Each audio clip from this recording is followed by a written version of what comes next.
ಸಂಪುಟದ ಸಚಿವರಿಗೆ ಫೋನ್ ಕರೆ ಹೋಗಿದೆ ಈಗ ಆಲ್ರೆಡಿ. ಅಮಿತ್ ಶಾ, ಗಡ್ಕರಿ, ರಾಜನಾಥ್ ಸಿಂಗ್ ಅವರು ಸೇರಿದಂತೆ ಈಗಾಗಲೇ ಎಚ್.ಡಿ. ಕುಮಾರಸ್ವಾಮಿ, ಜಿತನ್ ರಾಮ್ ಮಾಂಜಿ, ಬೇರೆ ಬೇರೆ ರಾಜ್ಯದ ಸಂಸದರು, ಕುಮಾರಸ್ವಾಮಿ ಅವರು ಸೇರಿದಂತೆ ಒಟ್ಟು 30 ಜನಕ್ಕೆ, ಅರ್ಜುನ್ ಮೇಘ್ವಾಲ್, ಜ್ಯೋತಿರಾದಿತ್ಯ ಸಿಂಧಿಯಾ ಇವರೆಲ್ಲರಿಗೂ ಫೋನ್ ಕರೆ ಹೋಗಿದೆ ಅಂತ. ಟಿಡಿಪಿಯ ಮೋಹನ್ ರಾಯ್ ನಾಯ್ಡು ಅವ್ರಿಗೂ ಕೂಡ ಫೋನ್ ಕರೆ ಹೋಗಿದೆ. ಸೊ ಅಲ್ಲಿಗೆ ಇವರೆಲ್ಲರೂ ಕೂಡ ಇವತ್ತು ಕ್ಯಾಬಿನೆಟ್ಗೆ, ಮೋದಿ ಅವರ ಕ್ಯಾಬಿನೆಟ್ಗೆ ಸೇರೋದು ಬಹುತೇಕ ಖಚಿತ. ಜೆಡಿಯುಗೆ 2, ಟಿಡಿಪಿಗೆ 3 ಸಚಿವ ಸ್ಥಾನ ಬಹುತೇಕ ಫಿಕ್ಸ್. ಅವರೇ ಇದೀಗ ಕಿಂಗ್ ಮೇಕರ್ಗಳು ಈ ಸಂದರ್ಭದಲ್ಲಿ. 11:30ಕ್ಕೆ ಒಂದು ಟೀ ಪಾರ್ಟಿಯನ್ನು ಕೂಡ ಮೋದಿ ಕರೆದಿದ್ದಾರೆ. ಇನ್ನೇನು ಕೆಲವು ನಿಮಿಷಗಳಲ್ಲಿ ಮೋದಿ ಟೀ ಪಾರ್ಟಿಯಲ್ಲಿ ಆಗುವಂತವ್ರಿಗೆ ಬಹುತೇಕ ಸಚಿವ ಸ್ಥಾನ ಫಿಕ್ಸ್.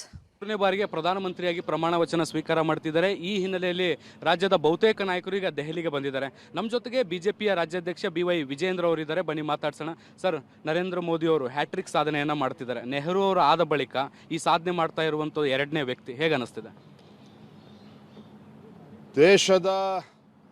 ಭಾರತದ ಇತಿಹಾಸ ಪುಟಗಳಲ್ಲಿ ಒಂದು ಸುವರ್ಣಾಕ್ಷರದಲ್ಲಿ ಬರೆದಿಡತಕ್ಕಂಥ ಒಂದು ಕ್ಷಣ ಇದು.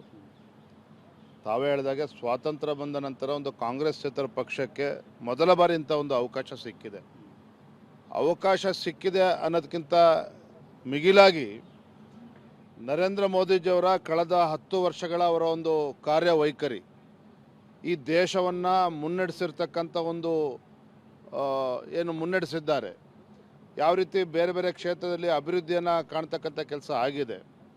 ಭಾರತ ಇವತ್ತು ಜಗತ್ತಿನ ಭೂಪಟದಲ್ಲಿ ಇವತ್ತು ಅಂದರೆ ಭಾರತ ಅಂತ ಹೇಳಿದ್ರೆ ಜಗತ್ತಿನ ಅಗ್ರಗಣ್ಯ ರಾಷ್ಟ್ರಗಳ ಸಾಲಿನಲ್ಲಿ ಇವತ್ತು ಭಾರತ ಗುರುತಿಸಿಕೊಂಡಿರ್ತಕ್ಕಂಥದ್ದು. ಇದೆಲ್ಲದೂ ಕೂಡ ನಮ್ಮ ಪ್ರಧಾನಮಂತ್ರಿ ನರೇಂದ್ರ ಮೋದಿಜಿಯವರ ಸಾಧನೆ. ಹಾಗಾಗಿ 3ನೇ ಬಾರಿಗೆ ಒಂದು ಅವಕಾಶ ಸಿಕ್ಕಿದೆ.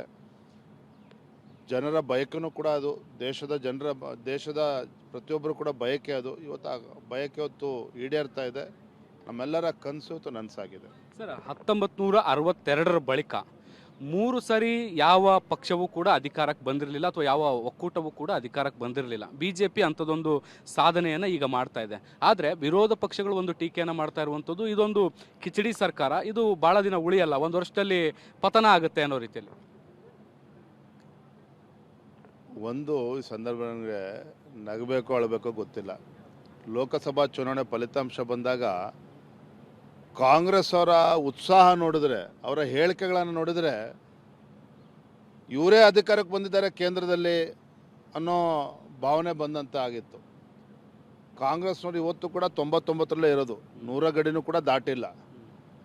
ಜೊತೆಲಿ ನಾವು ಈ ಲೋಕಸಭಾ ಚುನಾವಣೆ ಹೋಗಿರ್ತಕ್ಕಂಥದ್ದು ನರೇಂದ್ರ ಮೋದಿಜಿಯವರ ನೇತೃತ್ವದ BJP ನೇತೃತ್ವ NDA ಕೂಟ ಚುನಾವಣೆ ಪೂರ್ವದಲ್ಲೇ ನಾವು NDA ಕೂಟ ಚುನಾವಣೆ ಎದುರಿಸಿರ್ತಕ್ಕಂಥ ದೇಶದ ಮಧ್ಯರು ಆಶೀರ್ವಾದ ಮಾಡಿದ್ದಾರೆ. ಆದರೆ ವಿರೋಧ ಪಕ್ಷದವರು ಯಾವುದೋ ಭ್ರಮೆನಲ್ಲಿದ್ದಾರೆ. ಅವರು ಏನೇ ಅಪಪ್ರಚಾರ ಮಾಡಿದ್ರೂ ಸಹ ಇದರ ಮಧ್ಯನೂ ಕೂಡ ದೇಶದ ಜನ ಇವತ್ತು ಭಾರತೀಯ ಜನತಾ ಪಾರ್ಟಿನ ಕೈ ಬಿಟ್ಟಿಲ್ಲ, ನರೇಂದ್ರ ಮೋದಿಜಿಯವ್ರನ್ನ ಕೈ ಬಿಟ್ಟಿಲ್ಲ, NDA ಕೂಟವನ್ನು ಕೈ ಬಿಟ್ಟಿಲ್ಲ.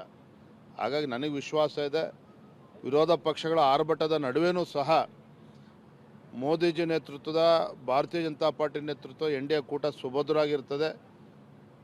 ಕಿಚಡಿ ಸರ್ಕಾರ ಇದಲ್ಲ. ನಾವು ಒಟ್ಟಾಗೆ ಜನರ ಮುಂದೆ ಹೋಗಿದ್ದು, ಜನರು ಆಶೀರ್ವಾದ ಮಾಡಿದ್ದಾರೆ. ದೇಶವನ್ನು ಮುನ್ನಡೆಸ್ತಕ್ಕಂಥ ಕೆಲಸ ಇವತ್ತು ಮತ್ತೊಮ್ಮೆ ಆಗ್ತದೆ ಮೋದಿಜಿಯವರ ನೇತೃತ್ವದಲ್ಲಿ. ಮೋದಿಯವರು ಅಂದರೆ ಒಂಥರ ಅಶ್ವಮೇಧ ಯಾಗ ನಡೆಸ್ದಂಗೆ. ಯಾಕೆಂದರೆ 4 ಬಾರಿ ಸತತವಾಗಿ CM, 3 ಬಾರಿ ಸತತವಾಗಿ PM. ಈ ಥರದ ಇತಿಹಾಸದಲ್ಲಿ ಯಾರು ಕೂಡ ಪೊಲಿಟಿಷಿಯನ್ ಇಲ್ಲ ಅಂತ ಅನಿಸುತ್ತಲ್ವ? ನೋಡಿರಿ, ಅದೇ ನರೇಂದ್ರ ಮೋದಿಜಿಯವರ ವಿಶೇಷತೆ. ನೋಡಿ, ರಾಜಕಾರಣಿಗಳಿಗೂ ಮತ್ತು ನರೇಂದ್ರ ಮೋದಿಜಿಯವ್ರಿಗೂ ಸಾಕಷ್ಟು ವ್ಯತ್ಯಾಸ ಇದೆ.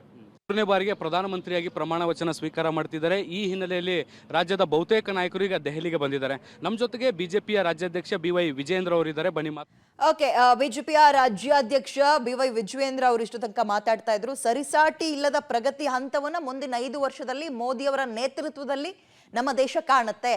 ಮತ್ತೊಮ್ಮೆ 3ನೇ ಸಲಕ್ಕೆ ಮೋದಿಯವರು ಪ್ರಧಾನಿ ಆಗ್ತಾ ಇರೋದು ಬಹಳ ಹೆಮ್ಮೆ ಅಂತ ಹೇಳಿದ್ದಾರೆ.